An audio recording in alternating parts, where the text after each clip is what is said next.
नमस्कार दोस्तों। मैं संदीप प्रजापत आप सभी का एक बार फिर से स्वागत करता हूं। और आज हम बातचीत कर रहे होंगे बीएससी बीएड थर्ड ईयर को लेकर के, क्योंकि थर्ड ईयर के जो पेपर हैं काफ़ी सारे बहुत जल्द जल्द हैं।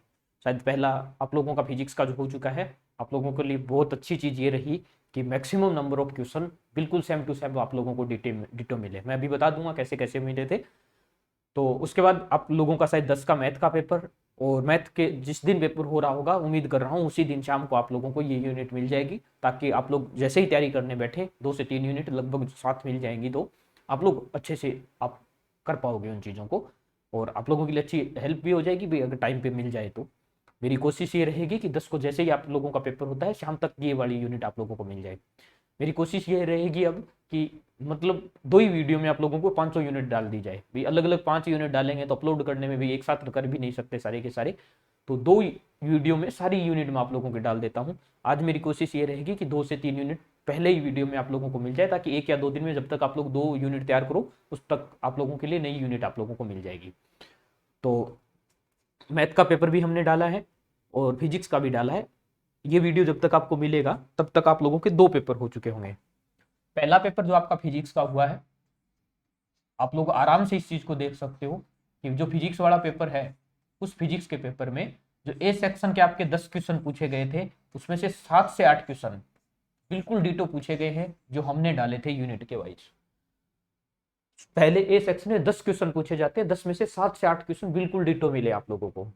और सी सेक्शन में 5 क्वेश्चन आपसे पूछे जाते हैं जिसमें से 3 करने होते हैं, और जो हमने डाले थे उनमें 3 के तीनों मिले हैं। और इन 3 में से तो 2 क्वेश्चन ऐसे हैं जो मैंने यूनिट में एक एक क्वेश्चन ही डाला था और आपसे ये बोला था कि इस क्वेश्चन को बहुत अच्छे से तैयार कर लेना, वो आप लोगों ने तैयार कर लिया होगा। यही चीज इस पेपर में भी ध्यान है, जहां मैं ये लगा दूं कि ये इंपॉर्टेंट है भाई, अच्छे से कर लेना भाई। जो हम डाल रहे हैं एक यूनिट के अंदर आप लोगों को क्वेश्चन अलग अलग करके, वो इंपॉर्टेंट ही डाल रहे हैं। तो इसी में से भी जो इंपॉर्टेंट बता रहे हैं, इसका मतलब उसको हर हाल में तैयार करके जाना है। और बी सेक्शन जो आप लोगों का था, उस बी सेक्शन में से आप लोगों को 5 क्वेश्चन करने होते हैं, जिनमें से 4 क्वेश्चन बिल्कुल सेम टू सेम पूछे गए थे। अब आप देख सकते हो कितना पार्ट आप लोगों को बिल्कुल डिटो पूछ लिया गया है। अगर आपने यूनिट के अकॉर्डिंग तैयार किया है भाई, हमने कोशिश ये की थी कि एक एक यूनिट डाल दी जाए एक एक 2 2 दिन के गैप में, ताकि आप लोग अच्छे से उन चीज़ों को तैयार रखें। अब चूंकि आप लोगों के पास भी टाइम कम है, हमें भी बहुत सारी वीडियो अपलोड करने होते हैं, तब मेरी कोशिश ये रहेगी अब कि आप लोगों को जो सेकंड पेपर है फिजिक्स का, उस सेकंड पेपर में एक वीडियो में 2 यूनिट डाल दूं, एक वीडियो में 3 यूनिट डाल दूं, और 2 ही वीडियो में आप लोगों के सारे काम कंप्लीट हो जाए। आप लोगों को भी बार बार वेट नहीं करना पड़ेगा, और मेरे पास भी लगातार मैसेज या कमेंट नहीं आ रहे होंगे कि सर हम डालो, पेपर डालो, यूनिट डालो, ऐसा कुछ नहीं होगा। और आप लोगों को हड़बड़ाहट नहीं करनी है भाई, आप लोगों को बिल्कुल टाइम पे मिल रहे हैं। अभी तक स्टार्ट के पेपर भी अगर आप लोगों को टाइम पे मिल रहे हैं तो उम्मीद रखिए आप लोगों को आगे भी मिलेंगे, क्योंकि स्टार्टिंग में ही थोड़ा मुश्किल होता है, किस प्रकार से मैनेज करना होता है चीज़ों को, बहुत सारी चीज़ें देखनी होती है। अब रूटीन में आ गया है सेटअप, तो कोई दिक्कत नहीं आएगी।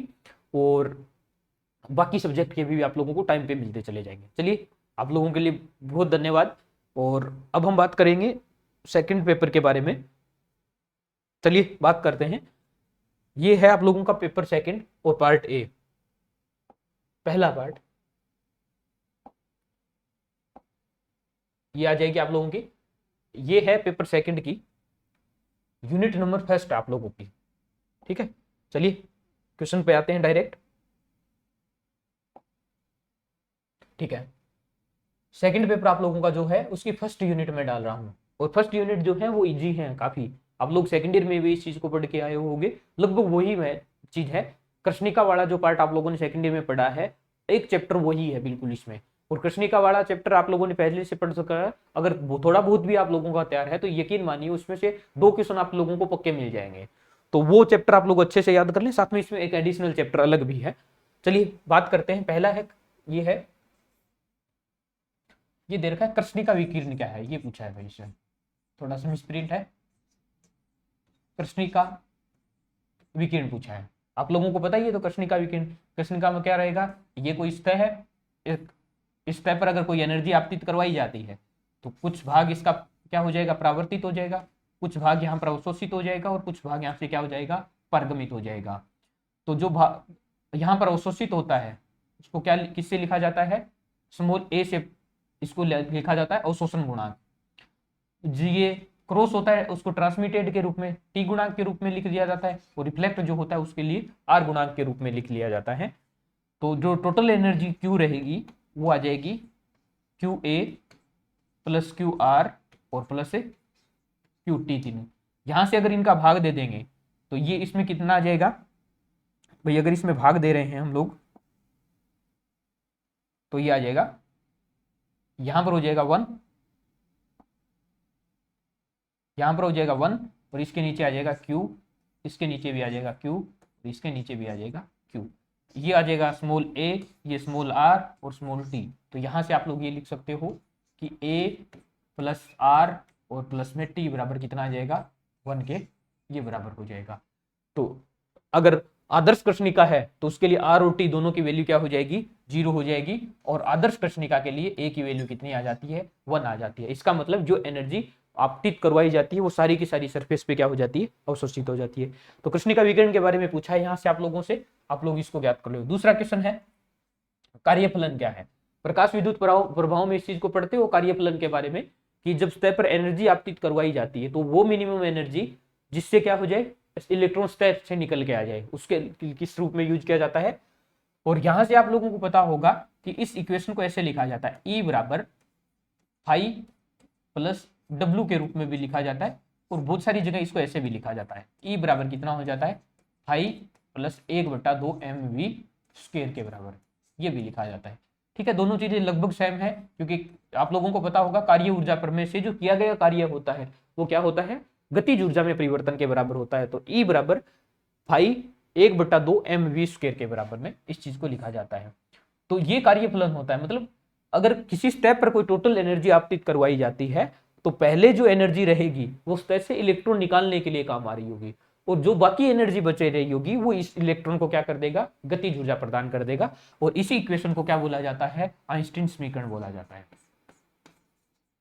ठीक है, ये पूरा पार्ट किसका है प्रकाश विद्युत प्रभाव वाला जो आप लोगों को है, इसमें आइंस्टीन समीकरण इसको बोला जाता है, उसका ये है। ठीक है, चलिए तो नेक्स्ट क्वेश्चन आप लोगों का यही है, आइंस्टीन समीकरण क्या है ये लिखा है, आइंस्टीन समीकरण पूछिए, थोड़ा सा मिसप्रिंट है यहाँ पर। नेक्स्ट क्वेश्चन आप लोगों का 3 नंबर इसमें है आइंस्टीन समीकरण है।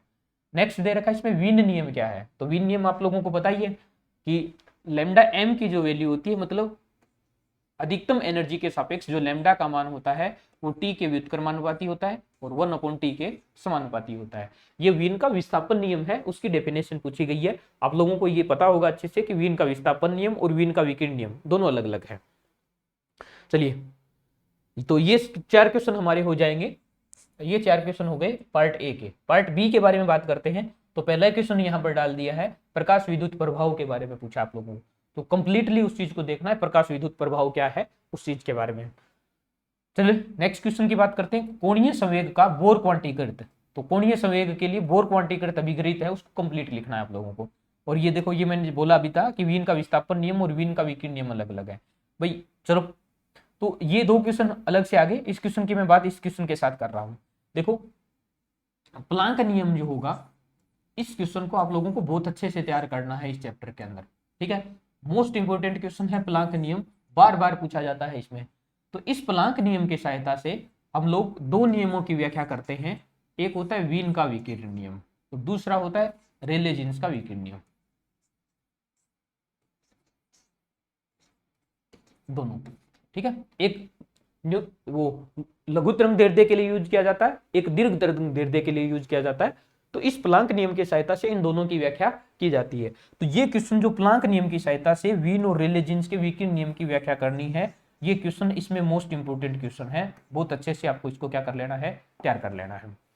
तो वीन का विकिरण नियम और प्लांक नियम वाला ये हो गया। अब देखो बी सेक्शन में कई बार ये क्वेश्चन पूछा जाता है, तो यहां से क्या कर दिया जाता है, वीन और रेले जीन्स के जो विकिरण नियम है उन दोनों में से कोई एक अल्टरनेट कभी कभी पूछ लिया जाता है। बाकी मोस्ट इंपोर्टेंट यही है प्लांक नियम से, प्लांक नियम की सहायता से दोनों की क्या करनी है आप लोगों को व्याख्या करनी है। चलिए नेक्स्ट क्वेश्चन के बारे में बात करें, तो ये नेक्स्ट क्वेश्चन है कि हाइड्रोजन परमाणु का तरंग फलन बताना है आप लोगों को। तो ज्यादातर इसमें जो क्वेश्चन है वो कृष्णिका वाला जो चैप्टर मैं आप लोगों को बता रहा हूं उसी से डाले हैं इसमें, और ये आप लोगों के लिए इजी इसलिए रहेगा कि आप पहले से इस चैप्टर को क्या करके पढ़ के आ रहे होंगे।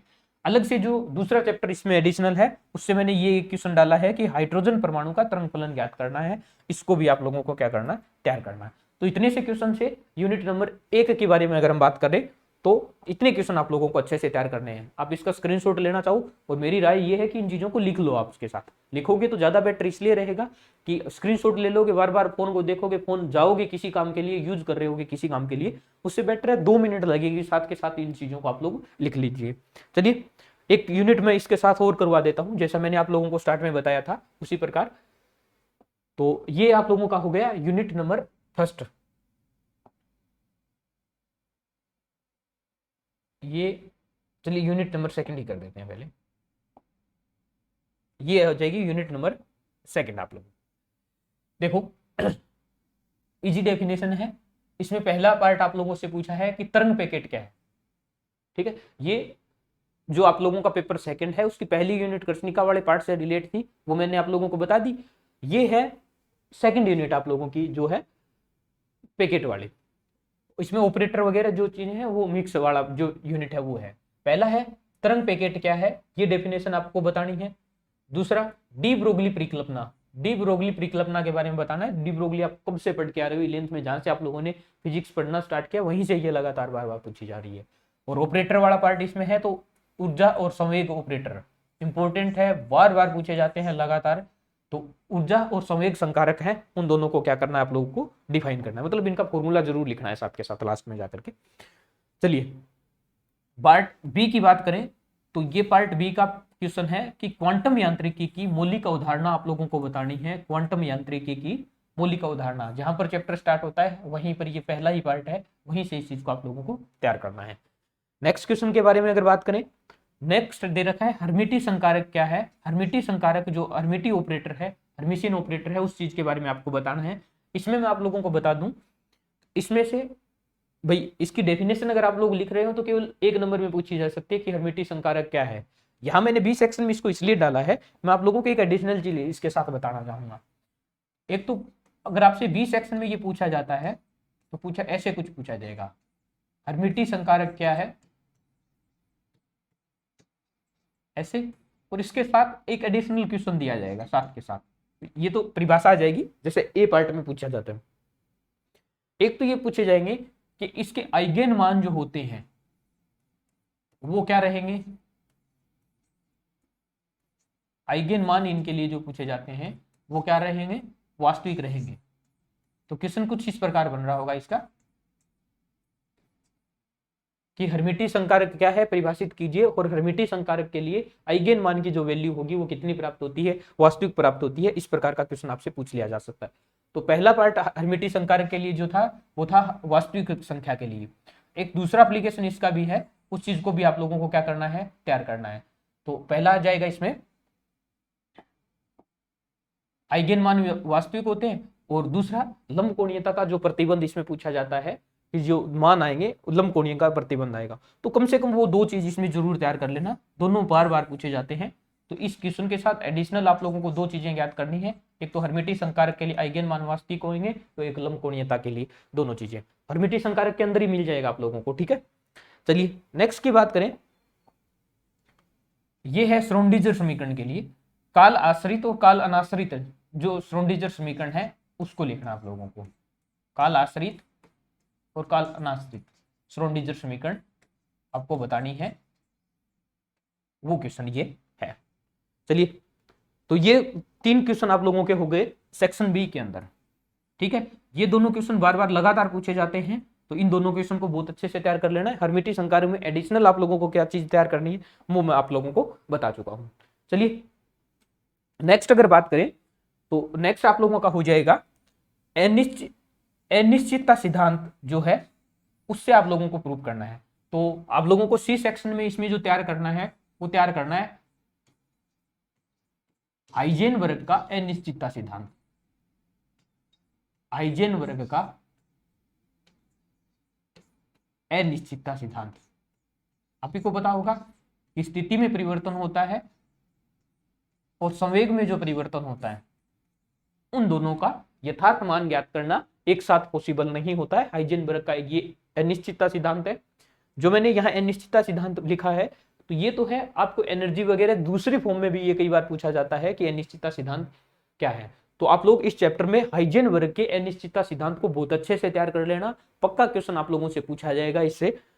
और इसमें दो एप्लीकेशन हैं अलग अलग जो मैंने डाले हैं। पहला है कि नाभिक में इलेक्ट्रॉन की अनुपस्थिति, इस सिद्धांत से आप लोगों को क्या क्या करनी है, प्रूव करनी है। बहुत इंपॉर्टेंट क्वेश्चन है, बहुत बार पूछा जाता है, लास्ट ईयर यही पूछा गया है। हाइजेनबर्ग की अनिश्चितता सिद्धांत क्या है, उसके लिए नाभिक में इलेक्ट्रॉन की अनुपस्थिति को क्या करना है, आप लोगों को प्रूव करना है। तो इसमें क्या होता है कि हम क्या करेंगे, जो फर्मी कोटि की जो होती है नाभिक, इस नाभिक के अंदर क्या मान लेंगे, ये मान लेंगे कि इसके अंदर इलेक्ट्रॉन पाया जाता है, इलेक्ट्रॉन का अस्तित्व होता है।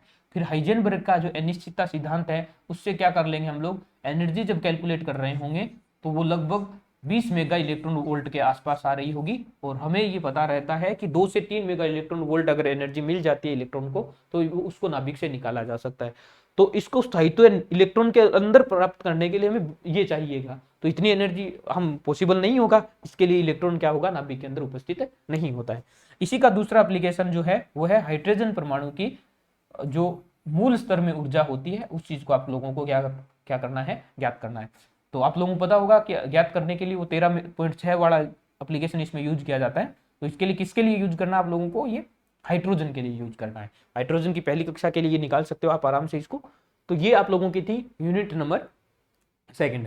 तो ये वीडियो मैं यहीं पे रख रहा हूँ। पहली दोनों यूनिट आप लोग अच्छे से तैयार कीजिए, दोनों आसान यूनिट है।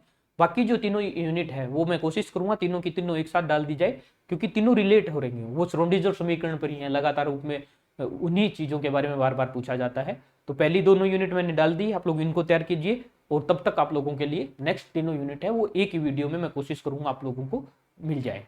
तब तक के लिए आप लोग अच्छे से तैयारी के लगे रहिए, मेहनत कीजिए, ज़्यादा से ज़्यादा संख्या में जुड़िए। और तब तक के लिए धन्यवाद, ख्याल रखें अपना, जय हिंद।